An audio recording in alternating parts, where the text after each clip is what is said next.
years after they were first discovered and first understood, and now we know that there are cruciform structures in natural DNA, as it turns out. There are formations of cruciform structures for all sorts of purposes in cells, and this sort of cruciform structure actually does form in natural DNA, as it turns out. Now, an interesting biochemist by the name of Hoogstien, Karst Hoogstien, named up there, also found some unusual base pairings between A's and T's and G's and C's. He found AT and GC base pairs that were different from the so-called canonical structures of the DNA. And so in both AT and GC Hoogstien pairs, the purine N7 is an H-bonded acceptor, and you can see that here and here. And the Hoogstien pairs also were thought to be an experimental anomaly only known in a lab, and then later on people discovered Hoogstien pairs in natural DNA. And so these structures turn out to actually exist in real DNA. Here's what you can do with it. Here's a normal AT base pair right here and a Hoogstien pair like this. And then similarly, you've got a Hoogstien pair here and a normal GC pair like this. And so if you think about it, you can put these structures together and form triplet DNA with 3 strands of DNA, and you can get things like this to form. So here's a triplet DNA right in here, 3 strands of DNA made from a double-stranded structure that was just rearranged a little bit with a 3rd strand in the yellow inserted between the blue and green. And that insertion involves the formation of the Hoogstien pairs like so. So looking across the top, that top row shows you the normal 5' to 3' on the top and 5' to 3' on the bottom. And those base pairs at the top are normal, canonical AT and GC pairs. But then the portions right here represent Hoogstien pairs at the same time. And that is a triplex DNA that's formed from a single double helix model of DNA. And again, no one imagined that structures like triplex DNA could possibly exist in nature, and that Hoogstien was just doing this for fun in the laboratory. In the end, lots of triplex structures are known. We actually know about those, and we've found them. And then you can also form what are referred to as quadruplex structures with 4 strands of DNA. And the G quadruplexes, as they're known, are cyclic arrays of 4 G residues united through Hoogstien base pairs. And so this is a quadruplex structure with Hoogstien pairs all the way around, and shows you the way that this can be done. And this sort of pairing leads to structures like this. So here is a model for a quadruplex DNA. It's all G residues if you look at it. And you can see the pairings in all cases represent Hoogstien pairs. And then here's a way that you can imagine doing this with a real sequence of DNA. So you can see the structure like this from one strand going up and down and around, and then the other strand going down and then back up. And that's actually a way to form a quadruplex with 2 strands of DNA. And again, that was thought to be a laboratory anomaly and something that was cute and only seen in laboratories. And then we found out that these actually existed in nature. And here's a 3-dimensional structure, a real crystal structure of a G quadruplex, as it turns out. And you can see the 4 strands that are involved in the structure, just as Hoogstien imagined it to be. These are actually found in nature, and they have functional roles in cells, as it turns out. So let's move on and talk about secondary structure in DNA in a different way, completely different way, because we're going to imagine that we can take the DNA apart and rebuild it. So could you take a DNA molecule apart? Could you separate the base pairs? It turns out that if you heat DNA to fairly high temperatures, by the way, as high as 80 degrees Celsius or more, and that's water that's so hot you couldn't put your hands in it, by the way, then the UV absorbance increases in the DNA sample. And the reason why it increases is because you've separated the base pairs and unraveled the DNA entirely. And we'll see what that looks like in just a minute. But we call this increase in absorbance, and by the way, that's at 260 nanometers. We talked in chapter 10 about the optimal wavelength for doing absorption spectroscopy with DNA was 260 nanometers. That's in the UV. And when the absorbance at 260 increases by 30 to 40%, that's referred to as a hyperchromic shift. Hyperchromic means more color, if you will, more absorbance of UV radiation in the sample, and that reflects the unwinding of the DNA double helix, as it turns out. Stacked base pairs in native DNA absorb less light because of the electronic interactions that we referred to a minute ago, and they actually represent pi-pi interactions and the stacking interactions that we mentioned earlier.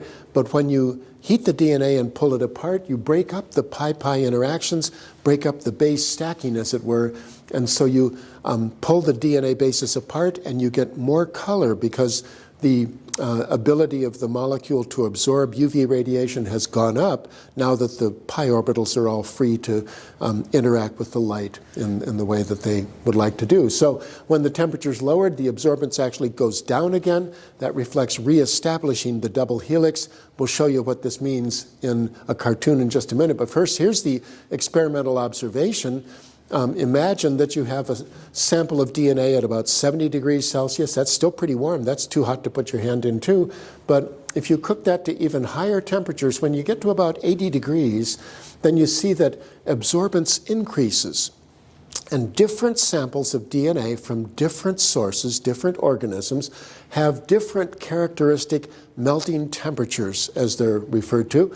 Each of these transitions from a low absorbance to a high absorbance represents a melting of the DNA chains, and the middle point here is referred to as a melting temperature. So halfway up the curve, you'd say the melting temperature here is about 86 degrees. For this sample, it's more like 96 or 97 degrees. And the different melting temperatures are characteristic of the particular DNA, as it turns out. And what would you imagine would affect that? If you have to go to higher temperatures to melt a DNA double helix to separate the base pairs from each other, you might imagine that there was more GC content in that sample that causes it to melt at a higher temperature, and you'd be right. GC base pairs, there are 3 hydrogen bonds in every GC base pair, whereas for AT pairs there's only 2. So a sample that's richer in G and C is going to require going to higher temperatures to melt, whereas samples with a lower GC content are going to melt at lower temperatures. So first, the pneumococcus there with 38% G and C as opposed to what would be 62% A's and T's is going to melt at about 85 or 86 degrees. The Amphlei with 66% GC base pairs and only 33% A's and T's goes all the way up to about 97 degrees before it melts. And then you can see the other 2 samples in between. E. coli, 52% GC content is going to melt at a slightly higher temperature than the pneumococcus, but at a much lower temperature than the Amphlei. So different GC contents give you different melting temperatures, and what's happening when you do that is described here, okay? And we'll skip the story of density gradient ultracentrifugation. By the way, we're not going to cover that. But here's what happens when you start with native DNA and you heat it. The native DNA is what you would see here, okay, in this region of this graph. And this structure is what you would find over here at the high temperatures. The melted DNA with the higher absorbance, that corresponds to this, okay? So low temperature, you heat, go to high temperature, you pull the strands apart, you separate the base pairs from each other, and you actually make the spacing between the bases greater in these unraveled segments of DNA than in the base paired structures. Here the structure is collapsed, of course, with the rotation of the double helix, and so the base pairs are close to each other, and that subdues, if you will, the ability to absorb UV radiation. Here the molecule can absorb a lot more UV than it could in this state, and so the melted DNA gives you a higher absorbance, and the native structure of the, the native structure of the DNA, like so, corresponds to this point in the plot. So this is a normal DNA double helix, and up here at the top end, that's the melted form that looks like this. Now, you can return this to that, if you're careful, as long as you get the proper registration of the base pairs. And so if you left a sample like this alone for a while, it would eventually find the appropriate base pair interactions to re-anneal and put the structure back together. So you can start at low temperature, you can heat it to unravel the bases like this and separate the chains, and then if you cool it slowly and very carefully, you can actually return to the native structure. So you can go back to this plot, and so you can go up the curve like so, and then as you cool down, you can return to native DNA if you're lucky. There's one interesting thing about that. There's usually what's referred to as a hysteresis. And so if we draw the melting curve like this, then when you cool it back down, there's often a shift to a lower temperature when you do the cooling. So this is the heating right here, and this is the cooling. And that shift of the curve from here to here is referred to as hysteresis. And I'll leave it to you to look that work up. You don't need to be able to spell it or anything, but that's a hysteretic pattern where heating does this to the DNA and cooling does that. But the absorbance comes down at lower temperatures typically because the sample is doing this conversion from there to here to here. So you get the idea. All right. DNA hybrids, another topic we should talk about. It turns out if DNA from two different species are mixed and denatured and allowed to cool, that is, if you can do this experiment to two different samples of DNA from different species, you do the unraveling like this, and then you mix two samples from different organisms, see what happens when you do this, you'll get this to happen, okay? If DNA from two different species are mixed and denatured and then allowed to cool, you can get hybrid duplexes, as they're called, provided that the DNA from the one species is similar in sequence to the other. And the degree of hybridization is actually a measure of the sequence similarity between the two species. And you might be surprised to know that 25% of the DNA from a human forms hybrids with mouse DNA. So you can make human-mouse hybrids, and that, of course, implies some sequence similarity between the two. Hybridization is actually a common procedure in molecular biology for identifying specific genes and revealing evolutionary relationships. So here's what that looks like. Let's take the DNA from two different species like so, and the mouse is in the blue, the human is in the red.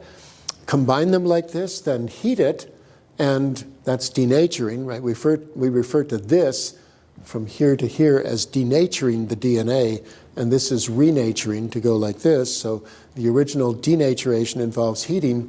So if we do that, if we denature and then re-anneal, we can get hybrids to form like this and this. This is a normal human, that's a normal mouse, but here you see a red and a blue together. Here's a red and a blue together. Those are hybrid DNA molecules, and those will form to the extent that the sequences are similar. And those are referred to as hybrids of two different species, if you will. That's possible to do. Another thing, in duplex DNA, we know there's 10 base pairs per turn of a helix. You can find that circular DNA sometimes has more or less than 10 base pairs per turn, and that's referred to as a supercoiled state. And the best way to demonstrate this, and I don't have anything here to, well, I do. Here, let's use the little rope from the projector, or from the screen. I can probably take this off. Think I can get it off? Let's take it off entirely.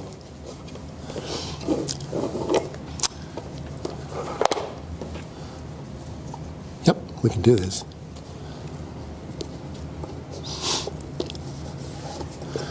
Got to bring your materials for a lecture demonstration. So here's a linear piece of DNA, and this would be a circular piece of DNA. Okay? So now we've got a circular DNA, and if we took one end of that and twirled it and twisted it like so, and then put it together, you see what's going to happen. You get a twisting like so. Now if I unwind it and go back to where I was, you've got the circular DNA again without a twist. It doesn't tend to twist. And if I continue to turn in that opposite direction, then the twist is actually reversed, and I get this structure, and it's hard to see unless you do this yourself, but that's a different twist than the other one that I had here, where I keep going like so. All right, so you can form these supercoiled structures either like this or like this, going the opposite direction, and these are referred to as supercoiled DNA. And supercoiling has both a positive and a negative orientation that you can think about. So you can talk about positive supercoiling and negative supercoiling, and we'll see those in the following slides here. So there are enzymes that actually do this and form supercoils out of DNA. And there's actually enzymes that remove supercoils as well. And these enzymes are called topoisomerases or gyrases, and they can introduce or remove supercoils, as it turns out.